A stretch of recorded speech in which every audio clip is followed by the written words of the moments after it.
Hello all, this is Administration Aspirant Council presents குடிப்பணி தேர்வை வெல்வது எப்படி by Mr. Muruganantham IAS, All India Rank 119 in UPSC CSE 2019.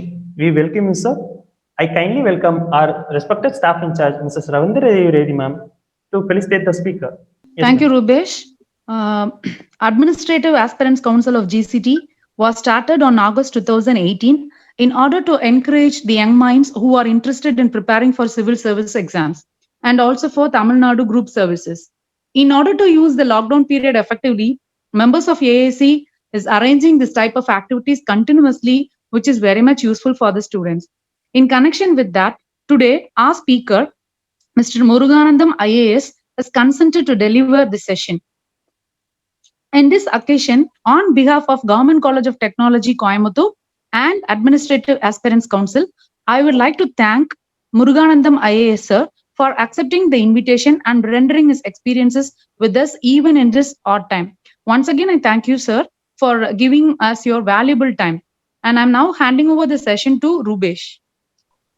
Thank you, ma'am. Thank you very much, ma'am. Let us have a small intro about our speaker by Anand Kumar. அனைவருக்கும் மாலை வணக்கம். இன்று நமது நிகழ்ச்சியில் ஒரு முக்கியமான நபர் இணைந்திருக்கிறார். தெய்வத்தால் ஆகாது எனினும் முயற்சிதன் மெய்வருத்த கூலி தரும் என்று குறளின் குன்றாது இலக்கணமாக திகழ்பவர்.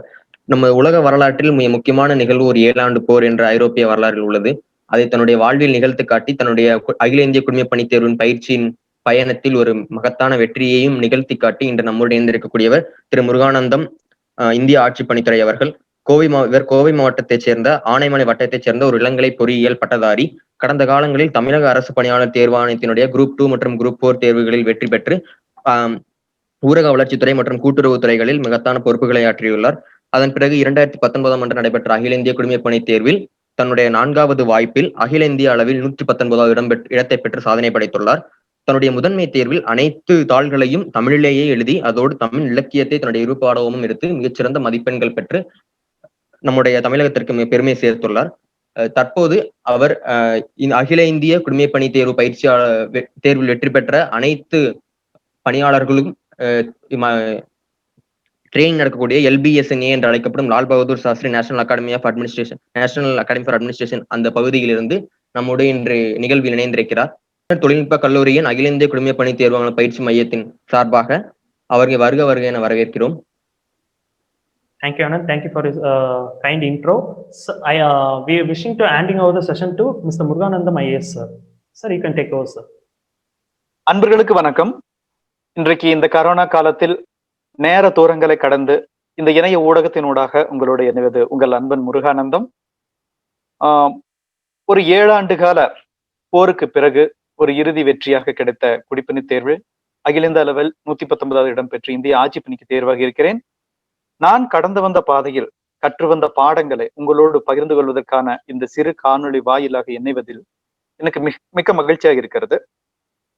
இந்த காணொளியினூடாக என் வாழ்வில் நடந்த ஒரு சில சின்ன விவரங்களை சின்ன விஷயங்களை உங்களோடு பகிர்ந்து கொண்டு உங்களுடைய தயாரிப்புக்கு நீங்கள் எந்த வகையாக முன்னேற வேண்டும் என்பது பற்றியும் நான் உங்களோடு பகிர்ந்து கொள்ள இருக்கிறேன். முதலில் இது என்னை பற்றி சொல்வது என்பதோ இல்லை என்னை பற்றி புகழ் பரப்பிக் கொள்வது என்பதற்கு அல்ல. இந்த கட்டத்திலிருந்து நமது வாழ்க்கையினுடைய இதே நிலைமையிலிருந்து இந்த தேர்வுகளுக்கு தயாரித்து கொண்டிருக்கக்கூடிய நீங்கள் அனைவரும் நான் கடந்து வந்த பாதையை ஒரு வழிகாட்டுதலாக எடுத்துக்கொள்ள வேண்டும் என்பதற்கான ஒரு சின்ன வாய்ப்பாக இந்த காணொளியை நான் கருதுகிறேன். முதலில் என்னோட இந்த வெற்றிக்கு பின்னால பலர் இருக்காங்க. அப்பா அம்மா, ஆசிரியர்கள், நூலகம் மற்றும் பல நண்பர்கள் ஆகியோர். இவங்க அனைவருக்குமே நான் நன்றி சொல்ல கடமைப்பட்டிருக்கிறேன். நன்றிகளை கூறிக்கொள்கிறேன். இதுல முதல்ல இந்த தேர்வு வெற்றி அப்படின்னு வரும் பொழுது எனக்கு நினைவு வர வேண்டியது, எப்பொழுதும் நினைவு கூறுவது, நான் சிறுவயதில் எனக்கு கல்வி போதித்து முதலாக தனது கருவறைக்குள் ஏற்றுக்கொண்டு எனக்கு கல்வி போதித்த எனது பள்ளியைத்தான். அந்த பள்ளியில் இருந்துதானே நமது வாழ்க்கையெல்லாம் தொடங்குகிறது. இன்றைக்கும் என்றைக்கும் நான் நினைத்து பார்க்கக்கூடிய அந்த பள்ளியினுடைய சிறு படத்தை நான் உங்களோடு பகிர்ந்து கொள்கிறேன். அன்பர்களே, இதுதான் நான் சிறு வயதில் முதலாக இணைந்து ஓடி ஆடி விளையாடிய ஒரு பள்ளிக்கூடம். இன்றைக்கு பல்வேறு நினைவுகளை தாங்கி கொண்டு அமைதியாக இன்றும் அதே இடத்தில் நின்று கொண்டிருக்கிறது இந்த பள்ளிக்கூடம். நாம் அனைவருமே கல்வியின் வாயிலாக நமது வாழ்க்கையில் முன்னேறுவதற்கு அடித்தளமாக இருக்கக்கூடிய பள்ளிக்கூடங்களை நம் வாழ்வில் வென்ற பிறகு ஒரு முறையாவது நினைத்து பார்க்க வேண்டும் என்ற சிறு செய்தியோடு இந்த படத்தை பகிர்ந்து கொள்வதில் நான் மிக்க மகிழ்ச்சி அடைகிறேன். அடுத்து நான் சிறு வயதில் ஓடி ஆடி விளையாண்ட ஒரு ஒரு மரம் இன்றும் அங்கு நின்று கொண்டிருக்கிறது, இந்த வேப்ப மரம். இன்றைக்கு கிட்டத்தட்ட ஒரு 25 ஆண்டுகள் ஓடி 26 ஆண்டுகள் ஓடி இருக்கின்றன. இன்றும் அந்த மரம் அங்கே நின்று கொண்டு நிழல் தந்து கொண்டிருக்கிறது. அந்த மரம் கூறுவது ஒன்றுதான், பொதுப்பணி. அந்த மரம் தனக்காக மட்டுமின்றி தன்னை சுற்றி இருக்கக்கூடிய அனைவருக்காகவும் நின்று கொண்டிருக்கிறது, நின்று நிழல் தந்து கொண்டிருக்கிறது. அந்த மரம் நமக்கு கூறக்கூடிய இந்த செய்தியைத்தான் நாம் பொதுப்பணியில் ஒவ்வொருவரும் எடுத்துச் செல்ல வேண்டும். அந்த செய்தியின் ஊடாக உங்களை அடுத்த கட்டத்திற்கு நான் எடுத்துச் செல்கிறேன். இதுதான் நான் முதலாக 5ஆம் நிலையில் நூலகம் என்று ஒன்று இருக்கிறது, அங்கு எண்ணிருந்த புத்தகங்கள் கொட்டி கிடக்கின்றன என்பது தெரிந்து கொண்ட பிறகு நான் முதலாக 6வது நிலையில் பள்ளிக்கு சென்ற பிறகு நான் சென்ற நூலகம் இதுதான். அந்த நூலகத்தினுடைய புத்தகங்களினூடாக என்னை நானே தொலைத்து தேடிய போது எனக்கு வாழ்க்கைக்கான புதிய அர்த்தங்கள் இங்கு கிடைத்தன. இந்த நூலகம் என்றும் என் வாழ்வில் மறக்க முடியாத ஒன்று. பிறகு அன்பர்களே, மற்றும் ஒன்றை கூறியாக வேண்டும். கிட்டத்தட்ட நான் இந்த குடிப்பணி தேர்வு கடந்து வந்த பாதையை நான் 7 ஆண்டு போர் என்று எனக்கு நானே வர்ணித்துக் கொள்கிறேன். ஆனால் இதற்கான கனவுகள் கிட்டத்தட்ட பல ஆண்டுகளுக்கு முன்பே விதைக்கப்பட்டன. அதுவும் 2008 ஒரு பொது வெளியில் நானும் குடிப்பணியாளனாக ஒரு IAS ஆகி தீருவேன் என்று ஒரு பொது வெளியில் நான் முன்வைத்தேன். ஒரு ப்ரொக்ளமேஷன் ஆஃப் வார், போருக்கான முன்தொடக்கம் என்று சொல்லும்படியாக ஒரு நிகழ்ச்சி நடந்தது. அது நமது மறைந்த மதிப்புக்குரிய விசு அவர்களுடைய மக்களரங்கம் நிகழ்ச்சியில் அன்றைக்கு நேர்ந்த ஒரு விவாதத்தின் ஊடாக கூறும் பொழுது நான் கண்டிப்பாக ஒரு நாள் IAS ஆவேன் என்று கூறிய அந்த கனவு இன்றைக்கு நனவாகி இருக்கிறது. அன்றைக்கு இந்த மக்களரங்கத்தில் நிகழ்ச்சியின் ஊடாக அந்த போருக்கான முன்னறிவிப்பை செய்து கொண்டு அன்று இரவு எனது நாட்குறிப்பில் நான் எழுதிய ஒரு விவரத்தை நான் உங்களோடு பகிர்ந்து கொள்கிறேன். இதுதான் அன்றைய நாட்குறிப்பு. அன்றைய நாட்குறிப்பினுடைய ஒரு சிறு பகுதி எனது முகநூல் பக்கத்தில் நான் பகிர்ந்து கொண்டிருக்கிறேன். அது உங்களுக்கு ஊக்குவிப்பாக இருக்கும் என்பதன் காரணமாக நான் உங்களோடு பகிர்ந்து கொள்கிறேன். Shooting Makkalarangam, Rajeswari hall, Pollachi, night 11:23A bus number, Periyapodu to Kizhavanputhur. நடந்தது வித் அப்பா, IAS ஆவேன்னு சொன்னது. இது எப்பொழுதுமே நான் மனதில் அடிக்கொரு முறை திரும்ப திரும்ப நினைத்து பார்க்கக்கூடிய ஒரு மறக்க முடியாத ஒரு விஷயமாக என் மனதில் பதிந்து போன ஒரு நிகழ்வாக இந்த நாட்குறிப்பில் என்றும் இந்த நினைவுகளை தாங்கி கொண்டு வரலாறாக மாறி இருக்கிறது. அடுத்து கிட்டத்தட்ட அதற்கு பிறகு கல்லூரி காலத்திலேயே எனக்கு பள்ளி காலத்திலேயே குடிப்பணியாளனாக வேண்டும் என்பதற்கான வழிமுறைகளை நான் தேடிக்கொள்ள தொடங்கிய பிறகு கல்லூரியில் 2012 எனக்கு பாடம் சொல்லி தந்த எனது ஆங்கில ஆசிரியருக்கு நான் அனுப்பிய குறுஞ்செய்திகள், நான் அந்த குறுஞ்செய்தியை நான் குறிப்பிடுத்து வைத்திருக்கிறேன். நாள் 12/12/12 ஒரு சிறப்பான நாளாக இருந்ததால நான் அதை குறிப்பா குறிச்சு வச்சிருந்தேன். இதுல இலக்கண பிழை இருக்கும், மன்னிச்சுக்கோங்க. This is a day is a special day. At the time of this day's next arrival, we will not be here within this short span of life. We should achieve what we want. So, I have started my IAS preparation today. I desire to get wishes from whom I like more and who like me more than anybody. That is you. அதாவது எனக்கு அந்த கல்வி காலத்தினூடாக பேருதவியாக இருந்த ஆங்கில ஆசிரியருக்கு அனுப்பிய குறுஞ்செய்தியினுடைய விவரம் தான் இது. எனக்கு பிடித்தவரும் என்னை மிக பிடித்தவருமான உங்களுடன் இந்த விவரத்தை நான் பகிர்ந்து கொண்டு உங்களிடமிருந்து வாழ்த்துக்களை பெற விரும்புகிறேன் என்று கிட்டத்தட்ட 8 ஆண்டுகளுக்கு முன்பு நான் இந்த குறுஞ்செய்தியை அனுப்பினேன். தொடர்ந்து அந்த போர்கள் தொடர்ந்தன. பிறகு 2013 7 ஆண்டு போர் தொடங்கியது. முழுவதுமாக 7 ஆண்டு போர் தொடங்கியது. இதுதான் 2013 நான் முழு முயற்சியாக இந்த 7 ஆண்டு போரை தொடங்கிய போது நான் தமிழ்நாடு அரசு பணியாளர் தேர்வாணையத்தினுடைய குழு 4 குரூப் 4ல பாஸ் பண்ணி ஊரக வளர்ச்சித்துறையில இளநிலை உதவியாளராக சேர்ந்திருந்தேன். அப்போது சேர்ந்த போதும் கூட எனது கனவு பயணம் நீண்ட தூரமாக இருக்கிறது. ஆனால் நான் இந்த பணியில் சேர்ந்து கொள்கிறேன் என்று ஒரு வருத்தம் இருந்தது. இருந்தாலுமே கூட இந்த பணியில் எதிர்கால பணிக்கான ஒரு அனுபவமாகத்தான் நான் அதை எடுத்துக்கொண்டேன். அனுபவமாக எடுத்துக்கொண்டு அதில் ஈடுபாடோடு இயங்கினேன். இன்றைக்கு கிட்டத்தட்ட 8 ஆண்டுகளுக்கு முன்பு இளநிலை உதவியாளராக பணியாற்றிய போது என்னால் முடிந்த அளவு பணி செய்ய வேண்டும் என்பதற்காக நான் பணியாற்றிய போது நான் மரம் நடுவதற்கான ஒரு வாய்ப்பு கிடைத்தது. அந்த மரம் நடும் நிகழ்வுக்காக செய்த செயல்பாடுகளினுடைய ஒரு சிறு புகைப்படம் தான் இது. பிறகு காலங்கள் உருண்டோடின. 2013 7ஆண்டு போரை தொடங்கினேன். 7ஆண்டு போரை தொடங்கி படிப்படியாக ஒவ்வொன்றாக தயாரிக்க வேண்டியிருக்கிறது. இந்த தயாரிப்பு என்பது வெறுமனாக பாடங்களை மட்டும் தயாரித்துக் கொள்வதல்ல, அதையும் தாண்டி பல்வேறு விஷயங்களை தயாரிக்க வேண்டியதாக இருக்கிறது. அவ்வாறு தயாரித்த போது 2013 இந்த பணியிலிருந்து பணித்துறப்பு செய்துவிட்டு முழு முயற்சியாக குடிப்பணி தேர்வுக்கான தயாரிப்புகளை தொடங்க வேண்டும் என்பதை உறுதி செய்து 2015 நான் இந்த பணியிலிருந்து விடுபடுகிறேன். அன்றைக்கு எனது பழைய அலுவலகத்தின் ஊடாக நான் எடுத்த படம் இது. பிறகு இது அன்றைய நாளில் ஒரு நிகழ்வின் ஊடாக ஒரு அரங்கத்தில் பேசிய போது எடுத்த படம். பிறகு 2016, 17, 18 வரைக்கும் தயாரிப்புகள் தொடர்ந்து செல்கின்றன. சென்னை நோக்கி பயணம், சென்னையிலிருந்து தயாரிப்புகள் தொடர்ந்து செயல்படுகின்றன. ஒரு மனிதனுடைய இலக்கு ஒரு இடத்தில் இருக்கிறது. அந்த இலக்கை நோக்கிய பயணம் முறையானதாக சரியானதாக இருந்துவிட்டால் வெற்றி வாய்ப்புகள் உடனடியாக கிடைத்து விடுகின்றன. இல்லையேல் அது ஒரு நீண்ட தூரத்தை எடுத்துக்கொள்கிறது. அவ்வாறான பயணம் தான் என் பயணமும் கூட. என் பயணத்தில் நான் வெற்றி பெற்று விட்டேன் என்பதையும் விட இந்த வெற்றிக்கான பயணத்தில் பல அனுபவங்களை கற்றுக்கொண்டேன் என்பதில் தான் நான் பெருமையுடையவனாக கருதுகிறேன். பிறகு 2018 தமிழ்நாடு அரசு பணியாளர் தேர்வாணையத்தினுடைய தொகுதி 2 பணியில் தேர்வு பெற்று கூட்டுறவுத்துறையில் முதுநிலை ஆய்வாளராக பணியில் சேர்கிறேன். இருந்தாலும் 2018 பணியில் சேர்ந்து 2019 வரை பணியாற்றிய போது எனது மனதில் விடாத ஒரு உறுத்தல்.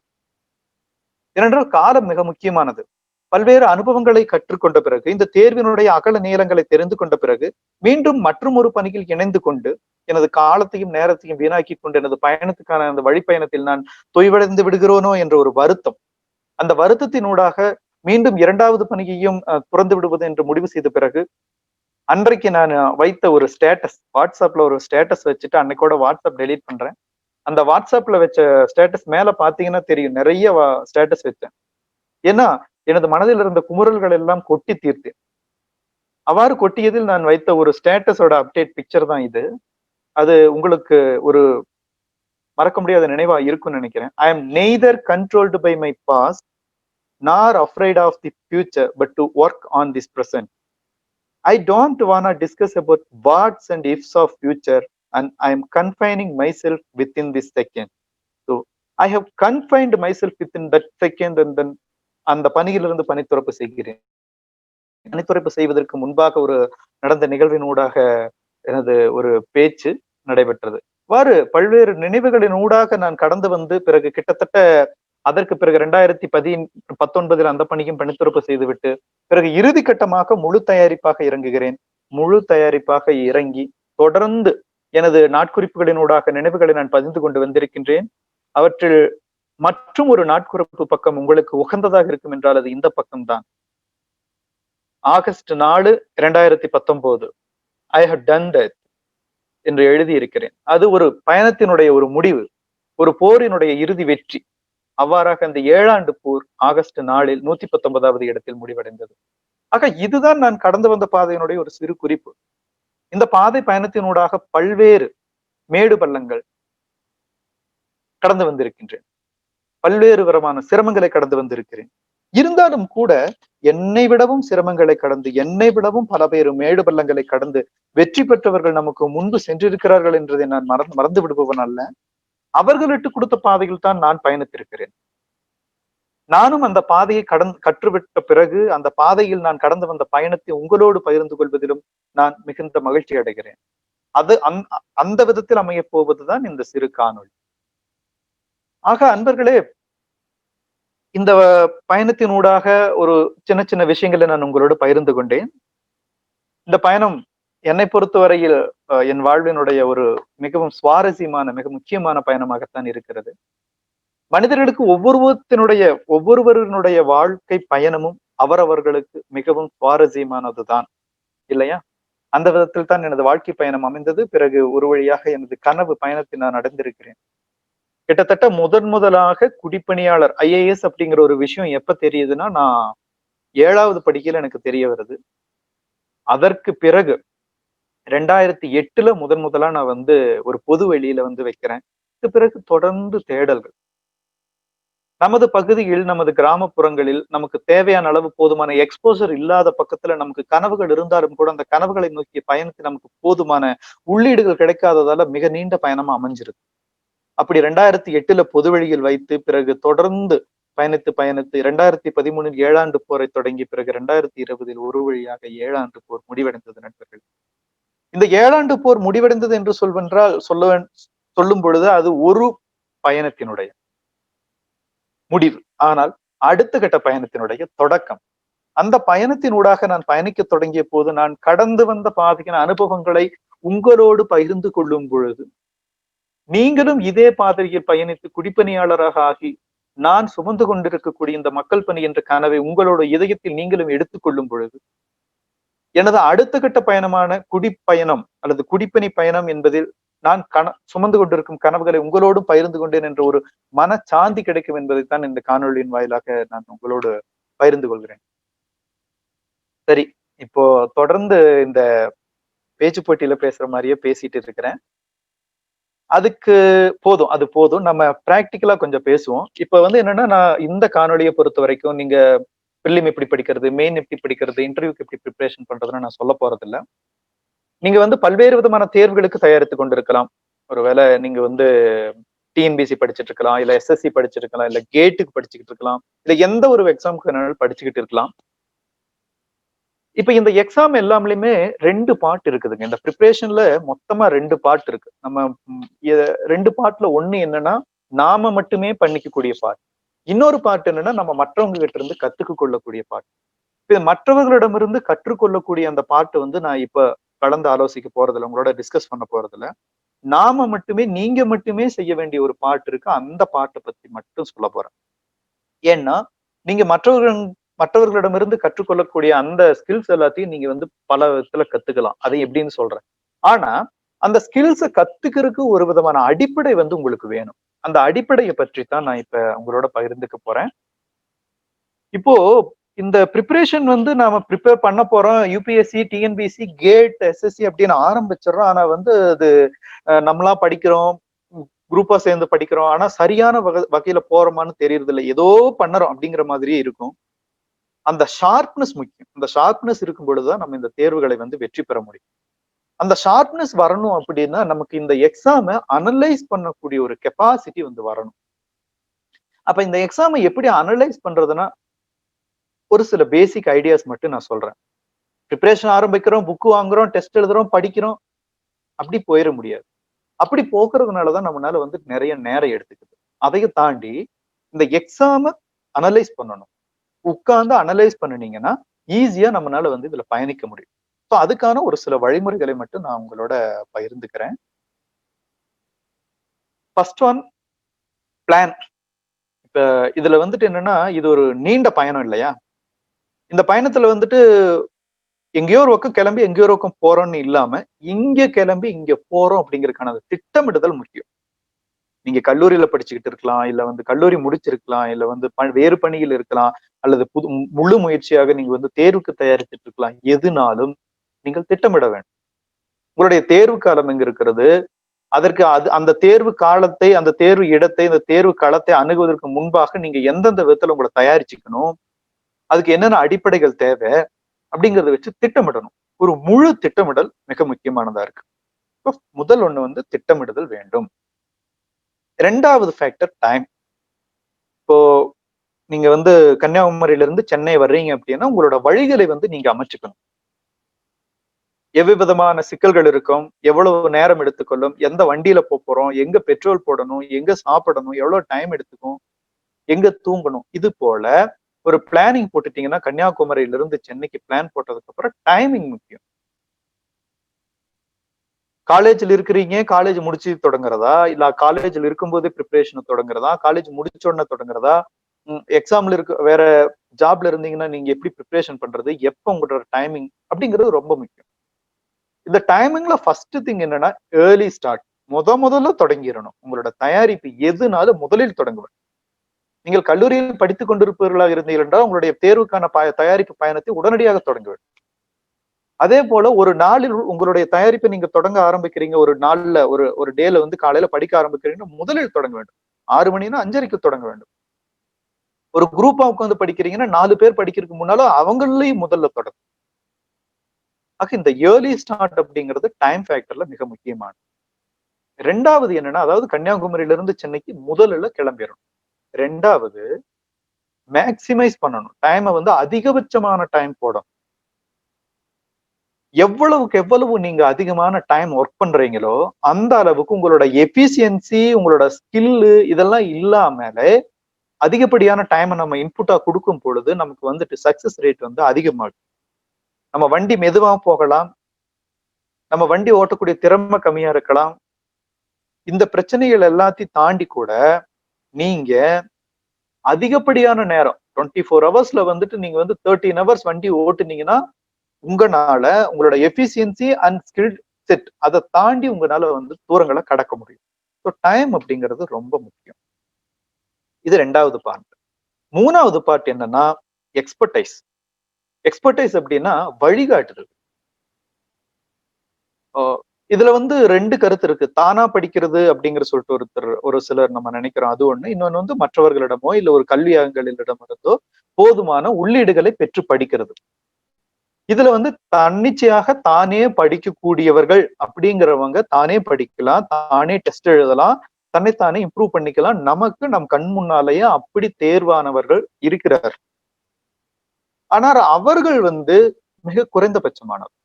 அவர்கள் எக்ஸ்ட்ராடினரி பீப்புள். நம்ம அவர்களோடு கம்பேர் பண்ண முடியாது.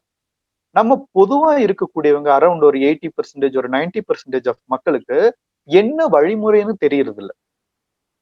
ஒருவேளை நீங்க வந்து தனியாகவே சுயமாகவே தயாரிக்கக்கூடிய திறமை இருந்தால், இந்த நேரத்துல நீங்க இந்த காணொளியை பார்க்க மாட்டீங்க.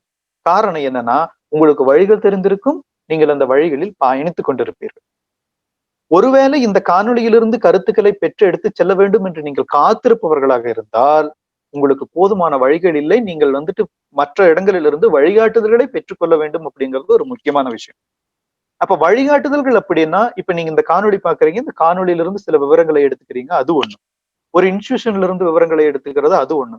ஒரு கைடு கிட்ட இருந்து எடுத்துக்கிறது அது ஒண்ணு. ஃப்ரெண்டு கிட்ட இருந்து ஒரு கைடன்ஸ் எடுத்துக்கிறது அது ஒண்ணு. சோ எக்ஸ்பர்டைஸ வந்து நம்ம கேதர் பண்ணணும். நம்மளே ப்ரிப்பேர் பண்ணிட்டு இருந்தா என்ன ஆகும்னா, நம்மளே நமக்கான பாதைகளை வந்து வகுத்துக் கொண்டு பயணித்துக் கொண்டிருப்போம். அது வந்து சிரமமான விஷயமா இருக்கு. அப்ப கன்னியாகுமரியிலிருந்து சென்னைக்கு போறதுக்கு இந்த வழியில போகணும், இங்க நிறுத்தணும், இது இவ்வளவு ஸ்பீட்ல போகணும், இங்க டோல் இருக்கு அப்படின்னு சொல்லக்கூடிய அனுபவசாலிகள். ஒன்று பயணித்தவர்களாக இருக்கலாம், இல்லை வந்து பயண வழிகளை தெரிந்தவர்களாக இருக்கலாம். அவர்கள் வந்து நமக்கு அந்த அனுபவங்களை வந்து பகிர்ந்துப்பாங்க. அந்த அனுபவங்களை பகிர்ந்து கொள்ளும் பொழுதுதான் நமக்கு வந்து தேர்வு தயாரிப்பு எளிமையாகும். இல்லைன்னா வருஷங்கள் எடுத்துக்குது. அது ஒரு நான் கண்டுகிட்ட ஒரு முக்கியமான விஷயம். நமக்கு நாமே வழிகளை வகுத்துக் கொண்டிருந்தால் it will take some time. ஆனா ஏன்னா நம்மளோட காம்படிட்டர்ஸ் வந்து மெஜாரிட்டி, நான் மைனாரிட்டி பத்தி சொல்ல, மெஜாரிட்டி ஆஃப் காம்படிட்டர்ஸ் வந்து அவங்களுக்கு வந்து ட்ரெயின்டு. அவங்களுக்கு நிறைய ஐடியாஸ் வந்து ஈஸியா கிடைச்சிருது. ஒரு பிரிலிம் ஒரு கொஸ்டின் எப்படி அப்ரோச் பண்றது, ஒரு மெயின்ஸ் ஒரு கொஸ்டின் எப்படி அப்ரோச் பண்றது, ஒரு டயக்ராம் எப்படி வரைகிறது, டைம் மேனேஜ்மெண்ட் எப்படி அப்படிங்கிற சொல்ற விஷயங்கள் வந்து நமக்கு ஈஸியா கிடைக்குது. ஒரு குரூப்ல வந்துட்டு அதுக்குன்னே இருக்கக்கூடிய, ஃபார் எக்ஸாம்பிள் நம்ம கவர்மெண்ட் இன்ஸ்டிடியூஷன் இருக்கு, அண்ணா இன்ஸ்டியூட் இருக்கு. அப்ப அண்ணா கவர்மெண்ட் இன்ஸ்டியூட்ல இருந்து நம்ம டீச்சர்ஸ் இருந்து போதுமான அளவு இன்புட்ஸ் எடுத்துக்கிட்டோம்னா நம்மளால ஈஸியா வந்து முன்னால செல்ல முடியும். ஆக நமக்கு எக்ஸ்பர்டைஸ் அப்படிங்கிறது வந்து மிக முக்கியமான ஒன்றாக இருக்கிறது. அன்பர்களுக்கு ஒரு ஒரு சிறு ஆச்சரியம் அப்படின்னு சொல்லலாம். ஆச்சரியம் அல்லது வந்து ஒரு சிறு அதிர்ச்சி அப்படிங்கிற மாதிரி. இப்ப என்னோடு வந்து சோ இப்ப நாங்க வந்துட்டு எங்க இருக்கிறோம் அப்படின்னா, சோ நான் 3 விஷயம் பேசியிருக்கேன். ஃபர்ஸ்ட் வந்து planning, timing and then expertise. இப்போ நெக்ஸ்ட் விஷயம் என்னன்னா dedication and hard work. Okay. So right now I am at Labasana and we are in training. So I have met one of inspiring personality who have also cleared UPSC 2019 with his first attempt. You know, Mr. Saifullah from Uttar Pradesh have cleared this exam with first attempt, and he is really an inspiring person. And then I have requested him to join with me so that he will be sharing his ideas about dedication and hard work with you. So that will be really enticing with you. So I request Saifullah to share your views about dedication and hard work. It will be really helpful for us. So hope you will be enjoying Mr. Saifullah's words. Over to Saifullah. Hi everyone, and firstly, thank you, Muruganantham, for your kind words. He himself is a very inspiring personality, so I don't think I match up to him. But coming to the point, good evening to all of you, and it's my privilege to be here and to give whatever I have uh, learned during this preparation. So this is Saifullah. I am from UP, and this was my first attempt, and I have secured the name in the list in my very first attempt. So basically, if I tell you what things that I worked in my favor was, as he said earlier, also was the dedication and hard work. So I've always been like that. So whatever I go in, whichever field you go in, I always give my 100%. I think that whatever I have, I have to give. I have to get best out of it. So so dedication is also that thing that you have to give your 100% to it. So what I used to do, I used to make like deadlines for myself. I used to call it self deadline.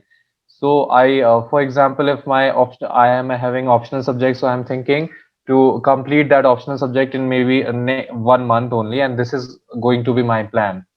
So I always make sure at the end of the day that I adhere to that timetable. So I always try to follow that deadline, and I always make deadline for myself, and I feel that if I have to study for 14 hours or maybe 16 hours, but I have to fulfill that deadline. So so whenever like you have that deadline, so you never have to rush at the last moment. You do have things under your control. So I used to follow that, and for that I even I have to study for like how many hours, it doesn't matter. The thing that mattered to me, that I have to complete that deadline, I have to complete that topic in that specified period of time. And for that, you need a lot of hard work and a lot of dedication for that. Another thing that really matters for this exam is being consistent all the time. So this is one thing that like makes you different from other aspirants, because you have to be consistent. You cannot afford that one day you are studying for 12 hours, or maybe next day you are not studying at all. So UPSC or maybe any other competitive exam is that type of exam which needs consistency from you. So you have to be consistent. Like you can take a break in between, like after 10 to 15 days, but you cannot like do that thing that like alternate days you are studying or something like that. You have to have touch with those things, or with the study material and everything, with newspaper, what is going on, current affairs. So my like if I tell you my the routine, so it has been like from last 2 years, whatever my routine was, I used to wake up early, and then 8 to 9 I used to go to library, and 11 to 12 I'm coming to back to my room. So this has always been my routine, and I was always been in touch with the studies. So consistency is really important. So you need to really consider these things while you are preparing. Apart from that, I want to like make one more point also. That is your attitude. Your attitude has to be really positive, because this exam is really tough and everything, and it makes you exhausted. Sometimes you really feel demotivated, that you cannot give you cannot clear this exam, you are having these weaknesses. So everyone has it. I also used to have it, that this anxiety is that this such a tough exam, such competition, how can I cope with this thing, and how can I clear this thing? But like at that moment I realized one thing, that I needed to be positive. I needed to be confident about myself. I needed to have a faith in myself. Unless you don't have faith in yourself, nobody can have faith in yourself, not even UPSC, not any other body. So first thing, the first prerequisite for anything you're going to do in your life, you need to have faith in yourself. You need to be confident about yourself that no, you can do this exam, you can clear this thing, you know. So you have that capability. So with this attitude, with this positive attitude, you have to approach things, right? If you like keep negative attitude, and if you get stressed about little things, I think you will end up spoiling things. Because if I tell you one of the anecdote, that like there was one friend of mine who used to very good in his studies. He was performing well in mock tests and everything, but he used to get really tensed about the things that he's not preparing well, he's not up to the mark and everything. So what happened, at the prelims exam, he was very sure, like he knew questions, and but he was very stressed, and due to that stress he could not able to clear this exam. Because when you have like, you know, stress free mind and positive attitude, your mind works really well. Your thinking ability really increased. So I went for the exam with this attitude that, you know, that I can clear this exam. This exam is not very big. I have that capability that I can clear this. So when I went this capability, my mind really worked really well, and you know, like I was able to think very clearly, logically, analyze questions, and it worked in my favor. So I really you know, thought about this thing, that you need to have, you don't need to stress about little things. You need to have faith and confidence in yourself, and you work really hard, you work day and night, but on the day of exam you just think that okay, this is just a normal exam, and you are bigger than this, your life is bigger than this. And if you go with this attitude, whether in prelims or mains or interview, I can assure you that you will come with a very good results. So that was like my takeaways from the, you know, very short journey of my exams. And Muruganantham is such a great personality that I'm having a great learning experience living with him, and I'm learning a lot of from him. He's a very sincere and very humble person. So I request you all to take like whatever advices he is giving you, to take the best out of it. Thank you. Over to you, Muruganantham. Thank you so much, Saifullah. Thank you for your words. Actually, those are really awesome. And then you can see that he have done this within his first attempt with his own dedication, and then hard work and perseverance and that positive attitude. I hope you all will also be with that. Sir, on behalf of GCT, we would like to thank Saifullah because it is really a surprise for us. We were connected to you, and you were connected with him. So actually, it is a double dhamaka for us. So really, we are happy because what people want is really the mentorship or the motivation behind the things. Because all people, mostly nowadays, all the kids are really talented and highly spirited, but at times they are depressed, and what they need is the speech, like what to say, from you all. So I'm really very happy to have connected with you as well as your friend. Thank you so much, sir. On behalf of GCT, convey my regards to him, sir. Yeah, it is already conveyed. Thanks to Saifullah, and thank you for listening to him. Once again, we are getting into our own plan. வணக்கம் நண்பர்களே. இப்போதைக்கு நம்ம ஒரு 4 விஷயங்களை நாம பார்த்திருக்கோம். அந்த 4 விஷயங்களை மட்டும் நான் தொகுத்து சொல்லிடுறேன். So first one is about planning, second one is about timing, மூணாவது எக்ஸ்பர்டைஸ் வழிகாட்டுது, நான்காவது சைஃபுல்லா சொன்ன hard work, consistent and positive mind. So இது 4 விஷயங்களை வந்து நம்ம பார்த்திருக்கோம். இப்ப நான் அடுத்தது வந்து என்னன்னா, இந்த இன்னொரு 3 விஷயம் மட்டும் நான் உங்களோட பகிர்ந்து கொள்ள வேண்டியிருக்கு. இடையில வந்துட்டு நான் உங்களுக்கு ஒரு சின்ன காணொலியை வந்து நான் உங்களோட பகிர்ந்துக்கிறேன். ஆக்சுவலா இந்த காணொலி வந்து அண்மையில நம்மளோட லபாசனால நடந்த ஒரு அடிப்படை பயிற்சி ஃபவுண்டேஷனல் கோர்ஸ்ல நம்மளோட பகிர்ந்துகிட்ட ஒரு காணொலிக்கான ஒரு விஷயம் நீங்க கேட்கலாம். அது நாகாலாந்தினுடைய ஒரு நாட்டுப்புற பாடலினுடைய ஒரு சிறு காணொலி. அது உங்களோட நான் இதுல இணைச்சிடுறேன். இதை பாருங்க, கண்டிப்பா உங்களுக்கு வந்துட்டு ஒரு உணர்வு பூர்வமா இருக்கும்.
हाली है जाही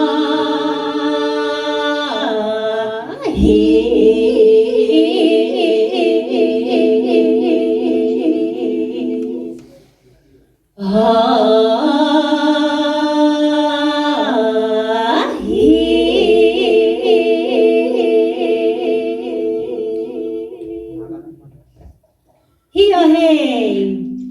We'd like to hear a he or hey from you all. He or hey. He or hey. Thank you so much. Well, he or hey in the Lee lingo, that is the Chokri folk songs that we sing. In the tradition of Lee, we start a song and end a song with he or hey. And he or hey means welcome or join the song. And this evening, we thank you for allowing us to share our Chokri music with you. And at the same time, we welcome you in the tradition of Lee to join us in our songs. And even as we share some Chakasang songs in Chokri, some English songs, and we will also attempt some Hindi and maybe a Punjabi song along the way. But for us, this evening is not just about performing and sharing the song. It's about all of us getting together and finding some reason for cheer, isn't it? Yes. So we'd like to invite you all to join us in all our songs, and let's have an evening to remember in the true spirit of he or hey. He or hey. Thank you so much. The song we just sang is called Tokwili. நன்றி. அந்த காணொலியை நீங்க கண்டிருப்பீர்கள் அப்படின்னு நினைக்கிறேன். கண்டிப்பா இது போன்ற பல நிகழ்வுகள் வந்து உங்களுக்காக காத்துக்கிட்டு இருக்கு. நீங்க செய்ய வேண்டியது என்னன்னா, நீங்க வந்து தேர்வுல வெற்றி பெற்று இந்த நிலையத்திற்குள்ள நுழைய வேண்டும், அவ்வளவுதான். நம்ம திரும்ப வந்து நம்மளுடைய வழிக்கு போவோம். கன்னியாகுமரியில இருந்து சென்னைக்கு வருவோம். இப்ப நம்ம கன்னியாகுமரியில இருந்து சென்னைக்கு வர்றதுல ஃபர்ஸ்ட் ஒன்னு பிளானிங் பார்த்தோம், 2வது டைமிங் பார்த்தோம், 3வது எக்ஸ்பர்டைஸ் அப்படிங்கிற வழிகாட்டுதல் பார்த்தோம், 4வது நம்மளோட அன்பர் சைஃபுல்லா பகிர்ந்து கொண்ட hard work, consistent and perseverance அது பார்த்தோம். இப்ப 5வதா பார்க்க போறது சூழல், அதாவது நம்மளோட சரௌண்டிங்ஸ். ஆக்சுவலா நம்மளோட மனித வாழ்க்கை அப்படிங்கிறது ஒரு ஒட்டுமொத்தமான ஒரு சயின்டிபிக் அப்ரோச்சா பார்த்தா நம்மளோட சரௌண்டிங்கால தான் கட்டமைக்கப்படுது. ஒரு ஆஸ்பிரண்ட் வந்து ப்ரிப்பரேஷன் ஆரம்பிக்கிறான், அல்லது அவனுக்குள்ள அந்த எண்ணம் வருது, அதை ஆரம்பிக்கிறான், அது தொடர்ந்து போராடுறான், அந்த வழியில பயணிக்கிறான், அவன் அதுல இருந்து ஜெயிக்கிறான். அப்படிங்கிறது எல்லாமே எப்படி அமையுதுன்னா சூழலை பொறுத்து தான் அமையுது. அப்ப நீங்க ப்ரிப்பரேஷனை தொடங்கினதுக்கு பிறகும் அந்த சூழல் வந்து மிக முக்கியமான பங்காற்றுது. அது என்ன எக்ஸாமா வேணாலும் இருக்கலாம், குடிப்பணி தேர்வுகள் மட்டும் இல்ல, எந்த எக்ஸாமா இருந்தாலும் சூழல் மிக முக்கியமானது. ஆக சூழல்னு சொல்லும் பொழுது நம்மள எந்தெந்த சூழல் நம்மளை பாதிக்குது அப்படின்னு நீங்க வந்து உட்கார்ந்து ஒரு ஓய்வாக ஆராய்ந்து பார்க்க வேண்டும். நம்மளோட குடும்ப சூழல், நம்மளுடைய சுற்றி இருக்கக்கூடிய நண்பர்களுடைய சூழல், நம்மளுடைய சுற்றி இருக்கக்கூடிய போட்டியாளர்களுடைய சூழல், நம்மளை சுற்றி எங்கும் இருக்கக்கூடிய மறைந்து இருக்கக்கூடிய டிஜிட்டல் ஸ்பேஸ்னு சொல்லக்கூடிய டிஜிட்டல் சூழல். இந்த 4 இப்போ நம்ம வந்து கட்டுப்படுத்திட்டு இருக்கு. இந்த 4 விஷயங்களையும் ஒரு ஆஸ்பிரண்ட் வந்து சரியா அணுக தெரிஞ்சுக்கணும். அப்பொழுதுதான் நம்மளால என்ன பண்ண முடியும்னா ஒரு முறையான தயாரிப்புல போக முடியும். குடும்ப சூழல் அப்படிங்கும் பொழுது நம்மளுடைய தயாரிப்புக்கு வந்து அவங்க ஊக்கம் தர்றாங்களா, இல்ல வந்து நம்மள வந்துட்டு நம்மளோட ஆஸ்பிரேஷன்ஸ் வந்து அவங்க கொஸ்டின் பண்றாங்களா அப்படிங்கறத பொறுத்தது ஒண்ணு. 2வது அங்கிருந்து கிடைக்கக்கூடிய ரிசோர்சஸ், அவங்க வைக்கக்கூடிய நம்ம தலையில சுமத்தக்கூடிய சுமைகள், இதெல்லாம் நம்மளை எப்படி பாதிக்குது அப்படிங்கறது நீங்க உட்கார்ந்து யோசனை பண்ணணும். 2வது விஷயம் நண்பர்கள். நம்ம கூட இருக்கக்கூடிய நண்பர்கள் எந்த வகையில பயணிக்கிறாங்க, அவர்களுடைய நேரத்தை எப்படி செலவிடுகிறார்கள் அப்படிங்கறத பாக்குறது. நேரம் வந்து மிக முக்கியமானது, முதலீடு அது. அப்ப நம்மளோட நேரத்தை நம்மளோட எந்த விதமான நண்பர்களோடு எப்படி செலவு செய்கிறோம் என்பதை பொறுத்துதான் நம்மளுடைய வெற்றி நிர்ணயிக்கப்படுகிறது. அடுத்த சூழல்ல பாக்குறது வந்து என்னன்னா நம்மளோட ஆஸ்பிரண்ட், சுத்தி இருக்கக்கூடிய ஆஸ்பிரண்ட்ஸ் என்ன பண்றாங்க அப்படி. இப்ப வந்து கரோனா காலம் இருந்தாலுமே கூட டிஜிட்டல் ஸ்பேஸ் வந்து லைவ்ல இருக்கு. இப்ப நீங்க இந்த காணொலியை டிஜிட்டல் ஸ்பேஸ்ல பாக்குறீங்க, உங்க டிஜிட்டல் ஸ்பேஸ்ல நண்பர்களோடு கலந்துரையாடுறீர்கள், இந்த மாதிரி பல விஷயங்கள் இருக்கு. அப்போ அப்படி இருக்கும் பொழுது நம்ம எப்படியும் கனெக்ட் ஆகித்தான் இருக்கிறோம். நம்ம யாரோடு கனெக்ட் ஆகிருக்கிறோம், அவங்களோட எந்த விஷயங்களை நம்ம பகிர்ந்துக்கிறோம், நமக்கும் அவர்களுக்கும் ஒத்து போகக்கூடிய விஷயங்கள் என்ன, நம்ம அவங்களோடு இருந்து எப்படி நம்ம டைம் ஸ்பெண்ட் பண்றோம் அப்படிங்கிறத பொறுத்து தான் நம்ம 3வது இந்த ஆஸ்பிரண்ட் அப்படிங்கிற அந்த குரூப் வந்து நம்மளை டிசைட் பண்ணும். நம்மளே தனியா உட்கார்ந்து படிச்சுக்கிட்டு இருக்கிறோம், புத்தகம் இருக்கு, தேர்வு இருக்கு, புத்தகம் இருக்கு, தேர்வு இருக்குன்னு போனா நம்மளால வெற்றி பெறுவதற்கான வாய்ப்புகள் ரொம்ப குறைவு. காரணம் என்னன்னா இது ஒரு கம்பேரிட்டிவ் எக்ஸாம். இந்த கம்பேரிட்டிவ் எக்ஸாம்ல நம்ம வந்து மத்தவங்களோட கம்பேர் பண்ணி பார்க்க வேண்டியிருக்கு. அப்ப அந்த கம்பேர் பண்றதுக்கான நண்பர்களை எங்க போய் பிடிக்க முடியும்? சுத்தி இருக்கக்கூடிய ஆஸ்பிரண்ட்ஸ் தான். அப்ப அந்த ஆஸ்பிரண்ட்ஸ் எந்த விதத்துல வந்துட்டு ப்ரிப்பேர் பண்றாங்க, அவங்களோட ஸ்கில் செட்ஸ் என்ன, அவங்களோ எந்த அளவுல வந்துட்டு அவங்களோட ரைட்டிங் பிராக்டிசஸ் போயிட்டு இருக்கு, அவங்களோட மார்க்ஸ் என்ன, ஸ்கோரிங் என்ன, எவ்வளவு டைம் படிக்கிறாங்க, இது போல ஒரு ரெஃபரன்ஸ் பாயிண்ட் வந்து நம்மள சுத்தி இருக்கணும் அப்படின்னா நம்ம வந்து ஒரு ஒரு சரியான முறையான தயாரிக்கக்கூடிய ஆஸ்பிரண்ட்ஸோட நம்ம இருக்கணும். ஏன்னா இது நான் இந்த கடந்து வந்த ஒரு 7 ஆண்டு அல்லது முழு தயாரிப்புல இருந்த 4 முயற்சிகள்ல நான் கற்றுக்கொண்ட ஒரு விஷயம் என்னன்னா, நீங்க நல்ல ஆஸ்பிரண்ட்ஸோட இருந்தீங்கன்னா, நீங்க நல்ல ஆஸ்பிரண்ட்ஸ் கிட்ட இருந்து உங்களுக்கு தேவையான இன்புட்ஸ் கிடைச்சுக்கிட்டீங்கன்னா, உங்களுக்கு முன்னால போன வெற்றியாளர்களிடமிருந்து இன்புட்ஸ் அந்த ஊக்கங்களை நீங்க பெற்றுக்கொண்டீங்கன்னா, உங்களுக்கான வெற்றிகளுக்கு அந்த மனத்தை திடப்படுத்துவதற்கான வாய்ப்பு வந்து எளிதா அமையும். இது வந்து சூழல்ல 3வது. சூழல்ல 4வது டிஜிட்டல் ஸ்பேஸ். இன்னைக்கு டிஜிட்டல் ஸ்பேஸ் தாங்க எல்லாம். அதாவது டிஜிட்டல் தளம், டிஜிட்டல் வெளி. இந்த டிஜிட்டல் வெளி அல்லது டிஜிட்டல் ஸ்பேஸ்ல பாத்தீங்கன்னா நமக்கு பாசிட்டிவ் அண்ட் நெகட்டிவ்ஸ் இருக்கு. இதுல பல்வேறு கருத்துகள் இருக்கு. சிலர் வந்து எல்லா வாட்ஸ்அப், சோசியல் மீடியா எல்லாத்துலயும் இருந்துகிட்டே படிச்சோம் அப்படிங்கிறவங்க ஒரு குரூப். அது எல்லாத்தையும் ஆஃப் பண்ணிட்டு படிச்சோம் அப்படிங்கிறவங்க ஒரு குரூப். நான் ஆக்சுவலா ஆஃப் பண்ணிட்டு படிச்சேன். என்ன ரீசன்னா நமக்கான எதுக்கு நம்ம ரெஸ்பாண்ட் பண்றோம் அப்படிங்கிறது முக்கியம். ஒரு சோசியல் மீடியால இருக்கிறோம், ஒரு வாட்ஸ்அப்ல இருக்கிறோம், ஒரு ஸ்டேட்டஸ் வருதுன்னா நம்ம வந்து உடனே அந்த ஸ்டேட்டஸ் வந்து நம்ம மனசு அதை பத்தி யோசிக்க ஆரம்பிக்கும், அதுக்கு ரிப்ளை பண்ண போயிடும். ஆனா அந்த ஸ்டேட்டஸ்க்கு நம்ம ரிப்ளை பண்ணணுங்கிற தேவையே இருக்காது. இப்ப இந்த டிஜிட்டல் ஸ்பேஸ் வந்து நம்மளோட டைமை நம்மள அறியாம எடுத்துக்குது.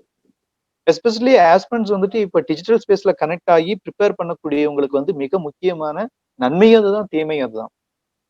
நமக்கு வரக்கூடிய ஸ்டேட்டஸ் எதுக்கு வருதுன்னு தெரியாது, நம்ம ரெஸ்பாண்ட் பண்ணிட்டு இருப்போம். எதுக்கே அந்த ஸ்டேட்டஸ்னால நமக்கு யூஸ் இல்ல, அவங்களுக்கு யூஸ் இல்ல, but we will be responding to that. ஒரு ஃபேஸ்புக்ல ஒரு லிங்க் பார்த்தோன்னே நம்ம ப்ரிப்பரேஷன் சம்பந்தப்பட்ட போலவே இருக்கும். உடனே நம்ம அதுக்கு ரெஸ்பாண்ட் பண்ண ஆரம்பிப்போம். But which is not necessary. So நம்மளோட டிஜிட்டல் ஸ்பேஸ்ல நெகட்டிவ், அதாவது டிஸ்ட்ரக்டிவ் சைட்ல இருக்கக்கூடிய நம்மளோட டைமை வந்து குறைச்சுக்கணும். அதே சமயத்துல நம்மளோட கன்ஸ்ட்ரக்டிவ் சைட்ல வந்து டிஜிட்டல் ஸ்பேஸை இன்க்ரீஸ் பண்ணிக்கணும். அப்ப சூழல் அப்படின்னு சொல்லும்போது ஃபேமிலி பார்த்தோம், நண்பர்கள், புது நண்பர்கள், 3வது ஆஸ்பிரண்ட் நண்பர்கள், 4வது டிஜிட்டல் ஸ்பேஸ். அதுல டிஸ்ட்ரக்டிவ் ஸ்பேஸை குறைச்சிக்கிட்டு கன்ஸ்ட்ரக்டிவ் ஸ்பேஸை வந்து இன்க்ரீஸ் பண்ணிக்கணும். அப்ப கன்ஸ்ட்ரக்டிவ் ஸ்பேஸ்ன்னு சொல்லும் பொழுது நமக்கு தேவையான அளவு இன்புட் கொடுக்கக்கூடிய ஒரு டெலகிராம், அந்த அளவு நம்மளை குறைச்சிக்கிட்டோம் அப்படின்னா நம்ம அந்த தேவையில்லாம சோசியல் மீடியாவுக்கு ரெஸ்பாண்ட் பண்ணக்கூடிய டைம் வந்து நமக்கு குறையும். நம்மளோட பிரெயின் வந்து என்னன்னா கன்ஸ்ட்ரக்டிவா ஒர்க் ஆகும். ஸோ இது ஒரு சின்ன விஷயம். இது வந்து நான் தெரிஞ்சுக்கிட்ட ஒரு விஷயம். இது நீங்க எப்படி எடுத்துக்குவீங்க அப்படிங்கிறது உங்களை பொறுத்து தான். ஆக சூழலை நீங்கள் கட்டமைத்துக் கொள்ளுங்கள். சூழலிலிருந்து உங்களுக்கு எவ்வளவு விதமான தாக்குதல்கள் உங்களை வந்து சேருகின்றன என்பதை நீங்கள் ஆராய்ந்து பாருங்கள். பிறகு அந்த சூழலிலிருந்து நேர்மறையான விஷயங்களை எடுத்துக்கொண்டு எதிர்மறையான விஷயங்களை விலக்கி கொண்டு உங்களை நீங்களே மெருகேற்றிக் கொண்டு எப்படி முன்னேறுவது என்பதை நீங்களே யோசிச்சுக்கணும். ஸோ இதுதான் சூழல். அடுத்து ரிசோர்சஸ். ஸோ இது வந்து ரிசோர்ஸ் வந்து மிக முக்கியமான ஒரு பார்ட்டா இருக்கு. இது 6வது பாயிண்ட். மெட்டீரியல். எஸ்எஸ்சி படிங்க, கேட் படிங்க, யூபிஎஸ்சி படிங்க, டிஎன்பிஎஸ்சி படிங்க, இல்ல காலேஜ் எக்ஸாம் கூட படிங்க, எது வேணாலும் படிங்க. when it comes to UPSC and all the kind of exams நமக்கு வந்து ரிசோர்ஸ் வந்து ரொம்ப முக்கியமானது. அந்த ரிசோர்ஸ்ல வந்து மெட்டீரியல், சப்ஜெக்ட் மெட்டீரியல்ங்கிறது ரொம்ப முக்கியம். ஒரு எக்ஸாமுக்கு ப்ரிப்பேர் பண்றீங்கன்னு ஆரம்பிச்சா உடனே சிலபஸ் எடுங்க, என்னென்ன மெட்டீரியல் வேணுமோ கேதர் பண்ணுங்க. அத முதல்ல வந்து நம்ம கண்ணுக்கு எட்டும் தூரத்துல வச்சுக்கணும். பிறகு உங்களோட தயாரிப்பு தொடங்கணும். 2 புக்கு வாங்குறோம், தயாரிப்பு தொடங்குறோம், அப்புறம் டெஸ்ட் எழுதுறோம், அப்பப்ப டெஸ்ட் வரும்போது புக் வாங்குறோம், அந்த மாதிரி இருக்கக்கூடாது. ஏன்னா அந்த ஒரு தவறை வந்து நான் செய்த ஒரு தவறு. அந்த தவறை நீங்க செய்து கொள்ளக்கூடாது. ஆக மெட்டீரியல்னு வரும்போது அனைத்து உரிய மெட்டீரியல்களை போதுமான அளவு அலசி ஆராய்ந்து நீங்க உடனடியா அதை பெற்றுக்கொள்ள வேண்டும். அப்ப பெற்றுக்கொண்டு உங்களோட தயாரிப்பை தொடங்கணும். இப்போ ரிசோர்ஸ்ல மெட்டீரியல் ஒரு பார்ட். 2வது பார்ட், இன்னொரு பார்ட் ரிசோர்ஸ்ல மிக முக்கியமானது என்னன்னா, நம்மளோட மாடல் ஆன்சர்ஸ் அந்த மாதிரி முன்னால போயிருக்காங்க இல்லையா, அவங்க எப்படி வந்து ஆன்சர்ஸ் எழுதியிருக்காங்க. ஒரு யூபிஎஸ்சில எஸ்ஏ இருக்குன்னா அந்த எஸ்ஏ எப்படி அப்ரோச் பண்ணியிருக்காங்க. நான் இந்த காணொலிகளுடைய இந்த இணைப்பு ஊடாக என்னோட ஒரு கட்டுரைத்தாளையும் ஒரு பொதுத்தாளையும் நான் உங்களோட பகிர்ந்துக்கிறேன். அது நான் தமிழ்ல எழுதுனது. அதுக்கான இணைப்பு வந்து நான் இந்த காணொலியில பகிர்ந்துக்கிறேன். அதை பாருங்க. அது சிறப்பானதுன்னு நான் சொல்ல மாட்டேன், ஆனா அது ஒரு விதமானது தான்.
ஆக அது போன்ற மாதிரி விடைத்தாள்களை நீங்க பார்க்கணும். அவங்க எப்படி அப்ரோச் பண்ணியிருக்காங்கன்னு நீங்க பார்க்கணும். அப்படி பார்க்கும் பொழுது உங்களுக்கு வந்துட்டு என்னன்னா, ரிசோர்ஸ்ல நீங்க படிச்சு உள்ளெடுத்துக் கொள்ளக்கூடிய ஒரு விஷயங்கள் இருக்கும் பொழுது, நம்மளோட மாடல் ஆன்சர்ஸ் இருக்கும் பொழுது, நம்ம எந்த விதத்துல நம்ம பயணிக்கணும் அப்படிங்கிறதுக்கான ஒரு வழியும் ஈஸியா கிடைக்கும். ஸோ மாடல் ஆன்சர்ஸ் இது 2 ரிசோர்ஸ். இப்ப நம்ம 6 பாயிண்ட் பார்த்திருக்கோம். இப்ப அடுத்து வந்து என்னன்னா, சுயம் அப்படின்னு சொல்லலாம். உங்களோட ஓன் பெர்சனாலிட்டி.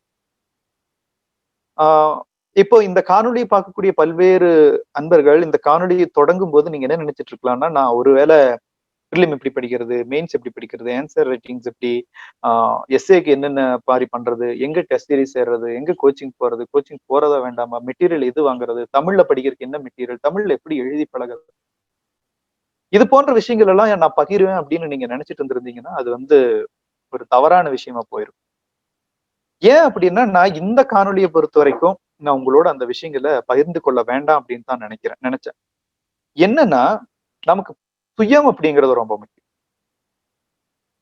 இப்ப நான் சொன்ன இந்த விஷயங்கள் எல்லாமே இந்த தயாரிப்புக்கான உத்திகள், ப்ரிப்பரேஷன் ஸ்ட்ராட்டஜிஸ் எல்லாம் இணையதளத்துல பல்வேறு விதங்கள்ல கொட்டி கிடக்குது. நானும் கூட என்னோட விவரங்களை வந்து நான் யூடியூப்ல கூட பகிர்ந்து கொண்டு வருகிறேன். அப்ப இது போன்ற விஷயங்கள் இணையதளங்களில் இருக்கும் பொழுது சுயமாக சென்று தேடிக்கொள்வதற்கான திறமையை யார் ஒருவன் வளர்த்துக் கொள்கிறானோ அவன் இந்த தேர்வு மிக எளிதாக வெற்றி விடுவான். இதுதான் என்னோட 7வது பாயிண்ட். அதாவது இப்ப நான் ஒரு சின்ன விஷயத்த நான் உங்களோட ஸ்கிரீனை வந்து ஷேர் பண்றேன். இது ஒரு புறநானூறு. இந்த புறநானூறு வந்து இதுதான் இறுதி பாயிண்டாவும் இருக்க போறது. இந்த புறநானூற்று விஷயத்தை வந்து நான் உங்களோட பகிர்ந்துக்கிறேன். இது கண்டிப்பா நீங்க ஒரு முறையாவது வாசிச்சு பார்க்கணும். தமிழ் இலக்கிய மாணவன் என்ற முறையில் மட்டுமல்லாமல் நம்முடைய தமிழர்களுடைய 2000 ஆண்டு கால சொத்தாக திகழக்கூடிய இந்த புறநானூற்றிலிருந்து ஒரு குடிப்பணி தேர்வுக்கான ஒரு தகவலை விவரத்தை உங்களால் எடுத்துச் செல்ல முடியும் என்றால் நீங்கள் அதை வாசித்துத்தானே ஆக வேண்டும். இது ஒரு சின்ன ஒரு விஷயம். என்ன சொல்ல வர்றாருன்னா, ஒரு எலி இருக்கு, ஒரு புலி இருக்கு. அதை 2 வந்து கம்பேர் பண்றாங்க. எப்படின்னா, விளைபத சீரிடம் நோக்கி வளைகதிர் வல்சி கொண்டு அலைமழ்க வைக்கும் எலி முயன்ற அணையராகி. தேவையான நமக்கு ஏதாவது வேணும் லைஃபுக்கு அப்படின்னு கொஞ்சம் ரிசோர்ஸை கேதர் பண்ணிட்டு நமக்கு போதும் அப்படின்னு சொல்லிட்டு அப்படியே இருந்துற எலி போல இருக்காது.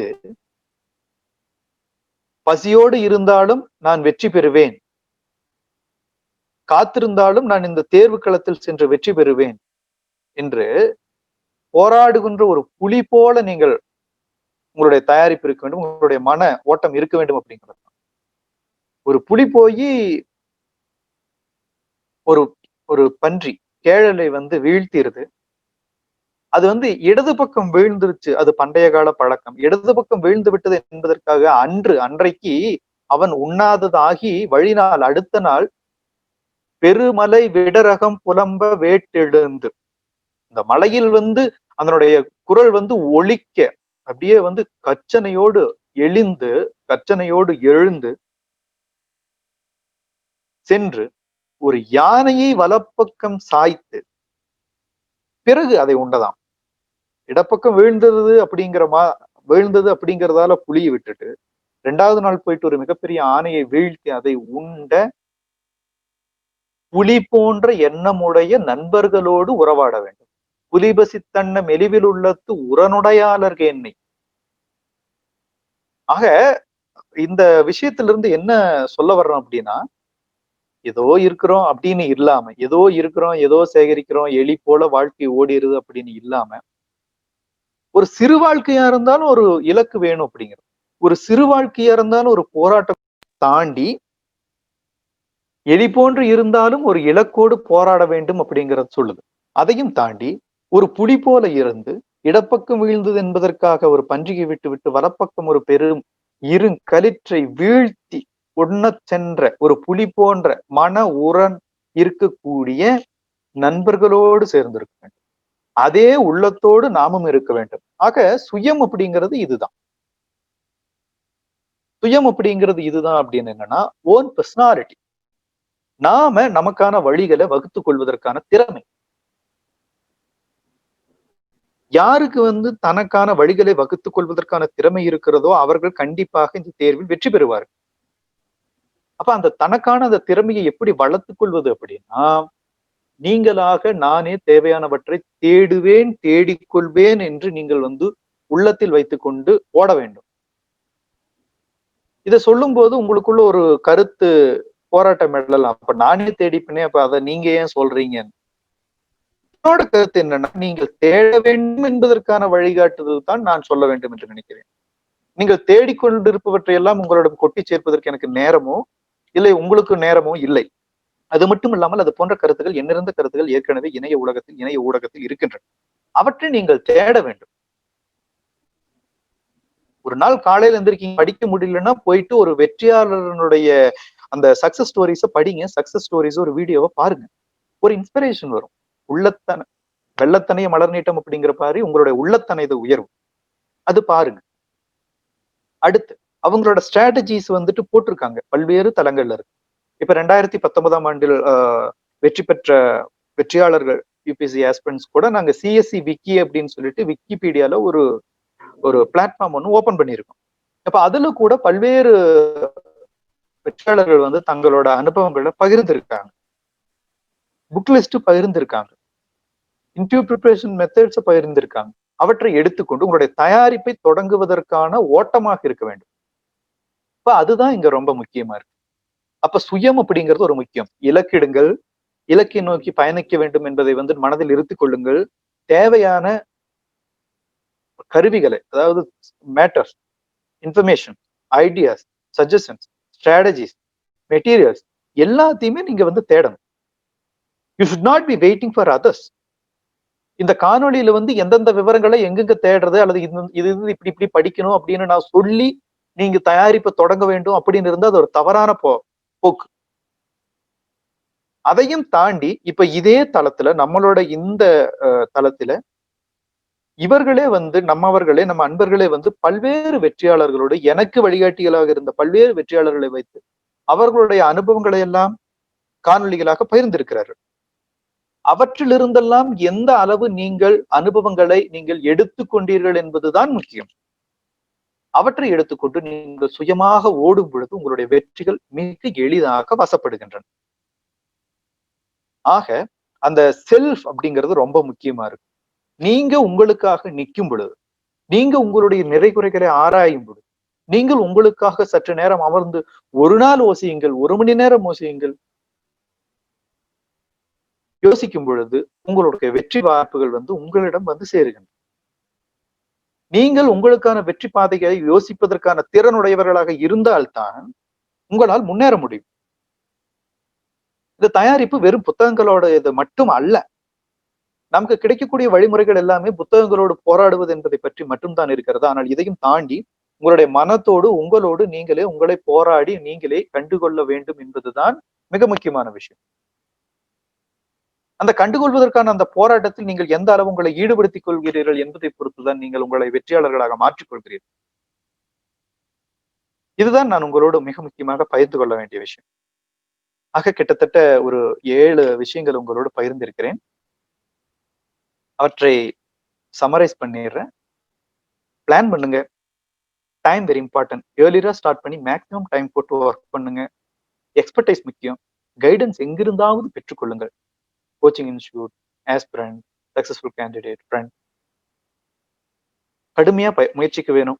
பாசிட்டிவ் மைண்ட் செட்டோடு இருக்கணும். சூழல் முக்கியம். 4 சூழல் சொன்னா சூழல் மிக முக்கியம். ரிசோர்சஸ் உடனடியா பட்டியலிட்டு அவற்றை தேடி வைத்துக் கொண்டு தயாரிப்பு தொடங்குங்கள். இவற்றை எல்லாவற்றையும் தாண்டி நீங்கள் முழு மனிதராக ஒரு ஒரு பர்சனாலிட்டி, ஃபுல் பர்சனாலிட்டியா ஒரு சுயத்தோடு யோசியுங்கள். யோசித்து கொண்டு உங்களுக்கு என்னவெல்லாம் தேவையோ அவற்றை எல்லாம் தேடுங்கள். எல்லாமே ஏற்கனவே இருக்கின்றன. ஆக நீங்கள் தேட தயாராக இருந்தால் வெற்றிகள் உங்களை தேடி வரும் நண்பர்களே. ஆக தொடர்ந்து தேடிக்கொண்டிருங்கள். தொடர்ந்து உங்களுடைய போட்டி தயாரிப்பில் முன்னேறி கொண்டிருங்கள். நானும் எனது பல்வேறு தளங்களில் நான் கடந்து வந்த பாதையினுடைய வழிகளை நான் பகிர்ந்து கொண்டிருக்கிறேன். அவற்றையும் நீங்கள் காணலாம். அதையும் தாண்டி பல்வேறு தளங்கள் இருக்கின்றன. அவற்றிலும் சென்று உங்களுக்கான உள்ளீடுகளை, இன்புட்ஸ் நீங்க எடுத்துக்கங்க. எடுத்துட்டு தினமும் ஒரு குடிப்பணியாளனாக ஆக வேண்டும் என்று மனதில் வைத்துக் கொண்டு நீங்கள் போராட வேண்டும். போராடும் பொழுது வெற்றி உங்களை தேடி வரும். நண்பர்களே, உங்களுக்கு வாழ்த்துக்களை கூறிக்கொண்டு எனக்கு இந்த வாய்ப்பை கொடுத்த நமது தளத்திற்கு நன்றிகளை கூறிக்கொள்கிறேன். அட்மினிஸ்ட்ரேட்டிவ் ஆஸ்பிரண்ட் கவுன்சிலுக்கு அது மிகுந்த நன்றிகள். தொடர்ந்து போட்டியாளர்களுக்கு வந்துட்டு நீங்கள் வழிகாட்டுதல்களை இணைய வழியினூடாக, இணைய ஊடகத்தினூடாக பெற்று நீங்கள் சமர்ப்பித்துக் கொண்டிருக்கிறீர்கள். உண்டால் அம்மா உலகம் என்று புறநானூற்றிலே சொல்வார்கள். அது போல நமக்கு தெரிந்த கருத்துக்களை நாம் பிறரோடு பகிர்ந்து கொள்ளக்கூடிய அந்த பொது உள்ளம் இருக்கக்கூடியவர்களால் தான் இந்த உலகம் இருக்கிறது என்பதை நான் பொருத்தி பார்த்துக் கொள்கிறேன். அந்த பணியை நீங்கள் செய்து கொண்டிருக்கிறீர்கள். இந்த காணொளியை கண்ட அனைவருமே வெற்றி பெற வேண்டும் என்று வாழ்த்தி கொண்டு உங்களது தளத்துக்கும் நான் நன்றிகளை கூறிக்கொண்டு தொடர்ந்து இந்த பணியை செய்து வாருங்கள் என்று வேண்டிக் கொள்கிறேன். நன்றிகள், வணக்கம். சார், எங்க சைட்ல இருந்து ஒரு 2 கேள்விகள் மட்டும் கேட்க ஆசைப்படுறோம் சார். கண்டிப்பா. Yes sir. Anandkumar, you can ask. Sir, இப்போ நம்ம வந்து நம்மளோட முதன்மை தேர்வுல வந்து தமிழ் இலக்கியத்தை வந்து விருப்ப பாடமாக எடுக்கிறாங்க நிறைய பேரு. அதே டைம் அவங்க வந்து பொது பிரிவு தாள்கள் ஜெனரல் ஸ்டடீஸை வந்து ஆங்கிலத்தை எதிர்கொள்ள முற்படுறாங்க. ஸோ இப்போ இந்த 2 விஷயத்தையும் வந்து ஹேண்டில் பண்றதுல ஏதாவது சின்ன தடைகள் ஏதாவது இருக்குங்களா சார்? கண்டிப்பா இருக்காதுங்க. 2 வெவ்வேறு தளங்கள்ல இயங்குறது. நிறைய பேர் வந்து அந்த மாதிரி கிளியர் பண்ணியிருக்காங்க. தமிழ் விருப்ப பாடம் எடுத்துக்கிட்டு தமிழ்ல எழுதிடலாம், இது ஆங்கிலத்தில் எடுத்துட்டு எழுதலாம். 2 பெருசா டிஃபரன்ஸ் இருக்காது. ஸோ ஈஸி தான். ஆனா இன்னொரு இது என்னன்னா, நான் வந்த பாதை என்னன்னா தமிழ் விருப்ப பாடம், தமிழிலேயே பொதுத்தாள். அப்படி எடுக்கும் பொழுது அந்த பொதுத்தாள்ல தமிழ் எடுக்கும்போது இன்னும் கொஞ்சம் நெருடல் இருக்குது. ஏன் அப்படின்னா அதுக்கான விவரங்களை தேட வேண்டும். ஆனால் அதுவும் எளிமையானதுதான். ஆக 2 தனித்தனியா எடுத்துக்கலாம். அதனால உங்களுக்கு வந்து பெருசா கன்ஃபியூஷன்ஸோ டிஃபரன்ஸோ வராது. கண்டிப்பா நம்மளால பண்ண முடியும். நிறைய பேர் அந்த மாதிரி கிளியர் பண்ணியிருக்காங்க. 2வது கேள்வி சார்.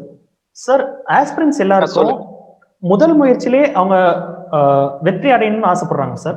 அது செய்யலாமா, இல்ல பேக்கப் பிளான் அது வச்சுக்கிட்டு முதல் முயற்சி செய்யலாமா சார்?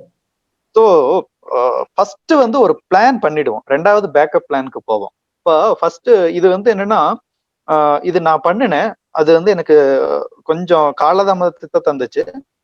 இப்ப நீங்க வந்து ஒரு ஆஸ்பிரண்ட் எந்த சமயத்துல உங்களோட ப்ரிப்பரேஷனை தொடங்குறீங்க அப்படிங்கறத பொறுத்து இந்த பேக்கப் பிளானை பத்தி யோசிக்கணும். ஒரு ஃப்ரெஷர் காலேஜ்ல 2nd இயர் 3rd இயர்னா உங்களுக்கு பேக்கப் பிளான் எல்லாம் நீங்க யோசிக்க கூடாது.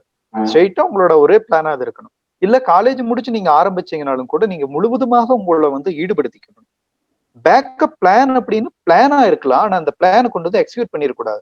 ஏன்னா நம்மளோட காம்படிட்டர் வந்து அவன் முழு நேரத்தை போட்டு அவங்க ஒர்க் அவுட் பண்ணும்போது அவங்க இன்புட் கொடுக்கும் பொழுது நம்ம வேற ஏதாவது பண்ணிட்டு backup plan, part time job அந்த மாதிரி, பட் அது பண்ணி வெற்றியாளர்கள் வந்திருக்கிறார்கள், நான் இல்லை என்று சொல்லவில்லை, அது ஒரு வகைதான். இருந்தாலும் கூட நம்ம அதில் போகக்கூடிய நேரத்தை எப்படி சமாளிக்கிறோம் என்பது ஒரு மிக முக்கியமான விஷயம் பேக்கப் பிளான்.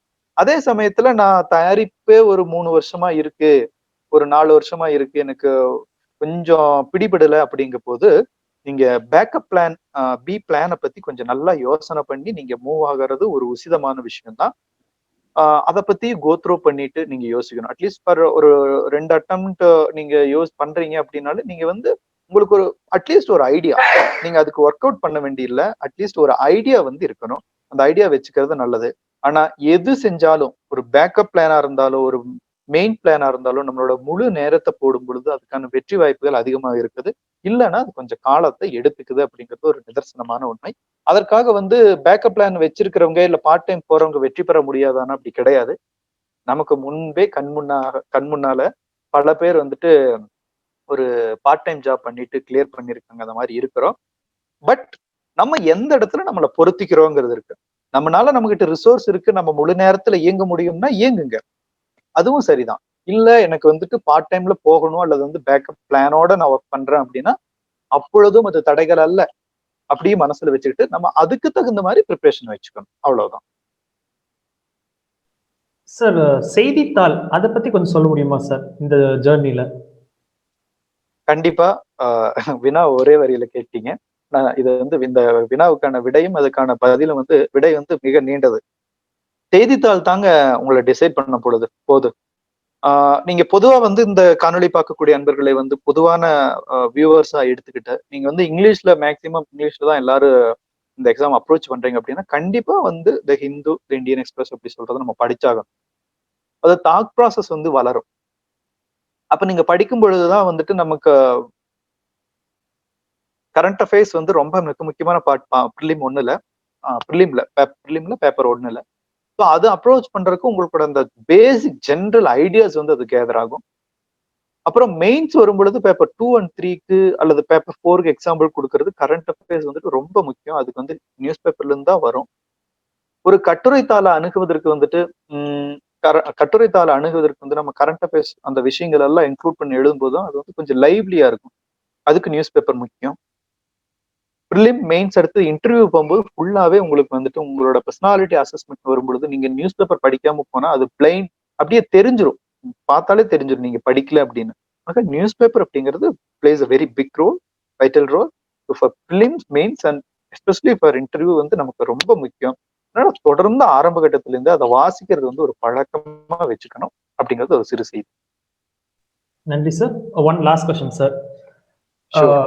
ஆப்ஷனல் என்பது லிஸ்ட்ல நம்ம பேர் இருக்கா இல்லையா அந்த game changer sir. But personality test என்பது நமக்கு எந்த சர்வீஸ் கிடைக்கும்னு டிட்டர்மைன் பண்றது சார். அந்த பர்சனாலிட்டி டெஸ்ட் அதை எப்படி சார் ட்ராக் பண்றது?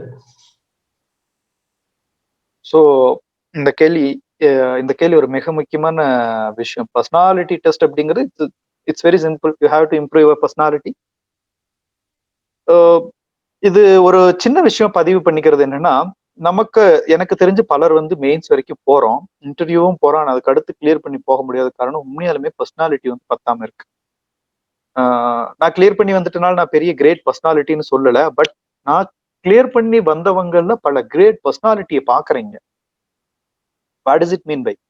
இட் மீன்ஸ் இங்க கிளியர் பண்ணி வந்த எல்லாருக்குன்னு தான் சொல்ல முடியும். எல்லாருமே வந்துட்டு ஒரு நல்ல பர்சனாலிட்டி, ஒரு பேக்ரவுண்டு அவங்க வந்து நல்லா இம்ப்ரூவ் பண்ணி கொண்டு வந்திருக்காங்க.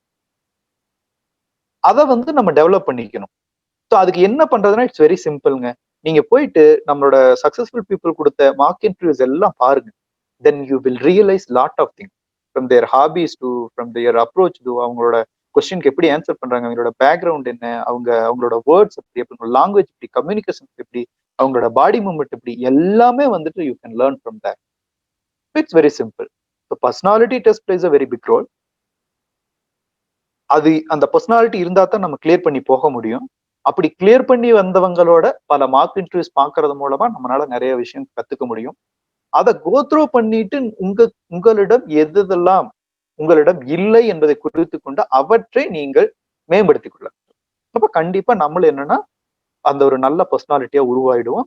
தொடர்ந்து வந்து நம்மளால எளிதா வந்து இந்த தேர்வை வெற்றி பெற்று செல்ல முடியும். ஆக்சுவலா வந்து மேம் இருக்காங்க. மேம் நம்ம ஜிசிடி சைட்ல இருக்காங்க. I could not respond to them because எனக்கு நீங்க கொடுத்ததுல ஆனந்த் அண்ட் உங்க பேர் தான் இருப்பீங்க அப்படிங்கறதுனால நான் I forgot to include them in my first இது. அது இருந்தாலும் பரவாயில்ல, என்ன மன்னிச்சுக்கோங்க. ஏன்னா நம்ம காலேஜ் நம்ம ஊர்ல இருக்கிற காலேஜ் இருந்தாலும் என்ன அதை சொல்லியிருக்கணும். பட் என்னால சொல்ல முடியல. நானும் அதை யோசிக்கல. அதுக்கு தான் நான் பேனலிஸ்ட் கேட்டிருந்தேன். பட் இருந்தாலும் பரவாயில்ல, மேம் கேட்டுட்டு இருப்பாங்க. அண்ட் உங்களோட காலேஜ் அது ஒன்றும் ப்ராப்ளம் இல்லைங்க சார். ஏன்னா இது எல்லாமே முழுக்க மாணவர்கள் தான் இதை எடுத்து செய்யறாங்க. நாங்க அவங்களுக்கு ஒரு ஆமா சப்போர்ட் மட்டும்தான். மத்தபடி எங்களோட பங்களிப்பு அப்படிங்கிறது வந்து பெருசா இல்ல. அவங்கதான் எல்லாமே அவங்கதான் பண்ணிக்கணும். பட் எனிகோ ரொம்ப தேங்க்ஸ் மேம். ஏன்னா உங்களை மாதிரி டீச்சர்ஸ் எனக்கு கிடைச்சிருந்தா நானும் வந்து கொஞ்சம் முதல்லயே போயிருப்பேன்னு நினைக்கிறேன். பட் எனக்கு கிடைச்ச டீச்சர்கள் வழிகாட்டினாங்க. இருந்தாலும் அந்த கல்லூரி காலத்துல வந்து ஒரு தொய்வு இருந்தது. அது போல இல்லாம நீங்க வந்து மாணவர்களுக்கு நீங்க வந்து ஃபர்ஸ்ட் ஓகேன்னு சொல்றதே பெரிய விஷயம் மேம். ரெண்டாவது இவ்வளவு நேரம் கூட இருக்கிறதுங்கிறது ரெண்டாவது விஷயம். உண்மையிலுமே I am really thankful for you and GCD. I hope GCD will be producing many more aspirants. I am really happy to help aspirants whoever coming. எல்லாத்துக்கும் தான் ஜிசிடி வழியா வந்தவங்க எந்த விதமான இதனால வந்துட்டு நான் அவங்களுக்கு ஹெல்ப் பண்றதுக்கு கண்டிப்பா வந்து I will allocate my time for that. தொடர்ந்து பண்ணிட்டு வாங்க மேம். பட் ரொம்ப நல்லா பண்ணிட்டு இருக்கீங்க. அட்மினிஸ்ட்ரேட்டிவ் ஆஸ்பிரண்ட்ஸ் கவுன்சில் உங்க வீடியோஸை நான் பார்த்துக்கிட்டு இருந்தேன். தொடர்ந்து நல்லா பண்ணுங்க. பலரோட சேர்ந்து நீங்க இன்னும் நிறைய பண்ணணும். Notwithstanding with UPSC, I will suggest you to cross miles. You should get into TNBC, including Group 4. ஓகேங்களா? அது மட்டும் இல்லாம நம்ம பசங்களுக்கு எஸ்எஸ்சி வந்து இப்ப நின்னுருச்சு, இல்லைன்னா கூட எஸ்எஸ்சி இப்ப நம்ம பசங்க டிஎன்பிசி தாண்டி யோசிக்கிறது இல்லை, ஐபிபிஎஸ் அது யாரு யோசிக்கிறாங்க அப்படின்னா இன்ஃபர்மேஷன்ஸ் கிடைச்சு கிளியர் பண்ணி போகக்கூடிய. பட் ஆக்சுவலா என்னன்னா நிறைய பேத்துக்கு விஷயம் தெரியுது, அவங்க போயிடுறாங்க. நம்ம மக்கள் நிறைய பேத்துக்கு விஷயம் தெரியறது இல்லை. அந்த மக்களுக்கெல்லாம் வந்து விஷயமே போறது இல்லை, அவங்களுக்கு ரிசோர்ஸும் கிடையாது. அவன் காலம்பூரா கஷ்டப்பட்டு இருக்கான், கஷ்டமே பட்டுட்டு போறான். அவன் கஷ்டப்படுறதுக்கு ரெகக்னேஷன் கிடையாது, அவனுக்கு வழிகளே தெரியறது இல்லை. ஆக நீங்க வந்து you should cross beyond UPSC. For example you should get into like டிஎன்பிசிக்குள்ள போகணும், பேங்கிங் செக்டருக்குள்ள போகணும். we can arrange, we can get people from that sector. At least you can have a talk with like that, because this country is not just made by IAS officer or whoever have cleared UPSC.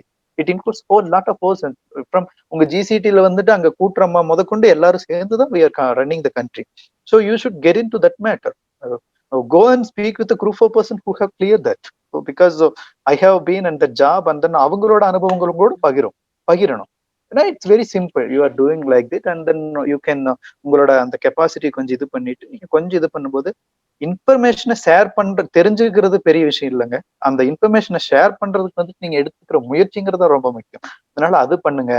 அதையும் தாண்டி வந்து என்னன்னா you can reach out to the experts. For example handwriting experts யாராவது இருந்தா, I hope there will be someone from Coimbatore might be, அவங்க கிட்ட போயிட்டு you can speak, அது வந்து பேசலாம். If you know any psychologist how to balance stress, you can go and reach out to them and you can get them on board so that you can get their points and then you can share it with our aspirants.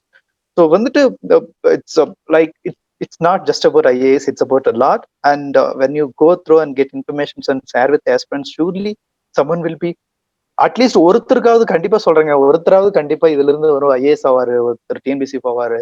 அவங்க வந்து உங்கள்கிட்ட share பண்ணாம இருக்கலாம், but you are doing a great job that will speak for long. நன்றி sir. உங்கள் இறுதி வரிகளை சொன்னா முடிச்சிடலாம் சார். தெய்வத்தால் ஆகாதனினும் முயற்சிதன் மெய்வறுத்து கூலி தரும்.